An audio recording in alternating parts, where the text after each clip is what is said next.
Chairman Tanner, Ranking Member Brady, and distinguished members of the subcommittee. Thank you for the opportunity to appear before you to discuss ICE's investigative efforts and the strategies to combat illegal trade practices and commercial fraud activities. The growth of international trade is an integral part of our nation's economic prosperity.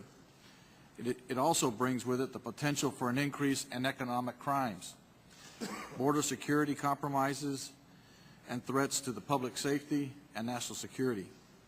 As you know, ICE enforces U.S. trade laws and international agreements and investigates and aggressively prosecutes importers, exporters, manufacturers, brokers, and others who commit trade-related crimes. ICE works closely with our law enforcement partners and engages in with the trade community through an active outreach program. ICE special agents are customs officers, as defined by Title 19 of the U.S. Code and under the Homeland Security Act of 2002. ICE special agents are authorized to perform the duties by law and regulation and conduct investigations regarding offenses against the United States. ICE has developed several unique domestic and international initiatives to keep dangerous substances and products out of the United States marketplace, to protect intellectual property rights, and to target schemes to circumvent laws and trade. ICE has 26 domestic district offices throughout the United States, and we are in 44 countries internationally. ICE coordinates and supports domestic and international investigative activities involving intellectual property rights, enforcement, trade-based money laundering, transshipment, undervaluation, and textile enforcement. The ICE-led Intellectual Property Rights Center, for example, is the government's clearinghouse for investigations into the theft of intellectual property rights, including counterfeit and piracy. The IPR Center Operation Guardian, which began in October of 2007, is a public health and safety initiative, and it was created in response to several incidents where hazardous imports cause serious injury and public safety concerns. For example, these incidents involve the importation of children's toys containing lead paint, contaminated toothpaste, and pet foods. Due to overlapping responsibilities for IPR protection among U.S. law enforcement agencies, the IPR Center was designed to provide industry a single point of reference to share information and to promote a coordinated and consistent response to IPR enforcement efforts. In October of 2009, the IPR Center welcomed the first international partner when the government of Mexico assigned a tax administration service attaché to assist with cross-border targeting, interdiction, and enforcement of goods that pose a threat to trade in the United States and in Mexico.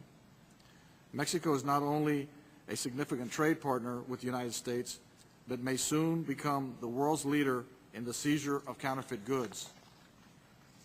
In December of 2009, the IPR Center coordinated an operation titled Holiday Hoax. It was a 6-day U.S.-Mexico enforcement surge operation at seizing counterfeit goods.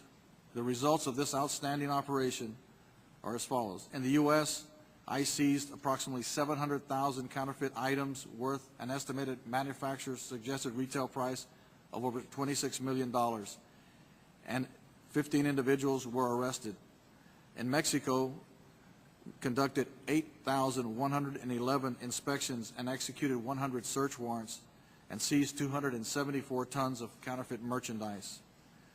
Just last June, the IPR Center initiated Operation Spring Cleaning, a national IP theft operation in 22 domestic ICE offices targeting the manufacture, distribution, and retail sale of counterfeit goods. The efforts of Spring Cleaning partners resulted in 45 arrests and the seizure of 700,000 counterfeit items with an estimated value of $44 million. In Baltimore, an ICE investigation seized more than 1 million items with an estimated value of $219 million. The IPR Center is a one-stop shop for IPR law enforcement and industry in the United States and around the world.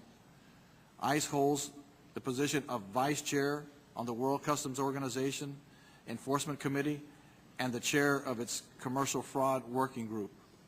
The ICE Trade Transparency Unit, better known as TTU, aggressively targets trade-based money laundering and commercial fraud and has partners with the governments of Argentina, Brazil, Colombia, Paraguay, Mexico, and Panama. ICE and the TTU partner countries use existing customs MLATs, or Customs Mutual Legal Assistance Agreements, and other similar information sharing agreements to exchange trade data. The TTUs can identify international trade anomalies indicative of trade-based money laundering. TTUs support international investigations related to customs fraud, tax evasion, money laundering, and other financial crimes. ICE is the only federal law enforcement agency capable of exchanging trade data to assist investigations of these types of crimes. The TTUs also contribute to the success of ongoing ICE investigations. In February of 2010, 3 individuals were arrested and 3 Miami businesses were searched. Three individuals were arrested and 3 Miami businesses were searched on charges involving the export of goods to a U.S. designated terrorist entity in Paraguay. The enforcement actions were a direct result of the cooperative efforts among ICE and the Joint Terrorism Task Force, CBP, and the Paraguay TTU. ICE's TTU reviewed both sides of the trade transactions and identified fraudulent shipments of electronic goods destined for Paraguay from Miami. Illegal importations of goods pose a significant threat to national security, public safety, and our economic health.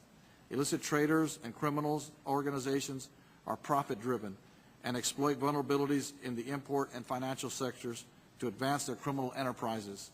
ICE will continue to leverage on all our tools, including the Customs Fraud Investigations, the IPR Center, the Trade Transparency Unit, to coordinate and unite domestic and international law enforcement efforts to combat international trade crimes. Thank you again for the opportunity to appear before you today, and we appreciate your continued support, and I'd be pleased to take your questions.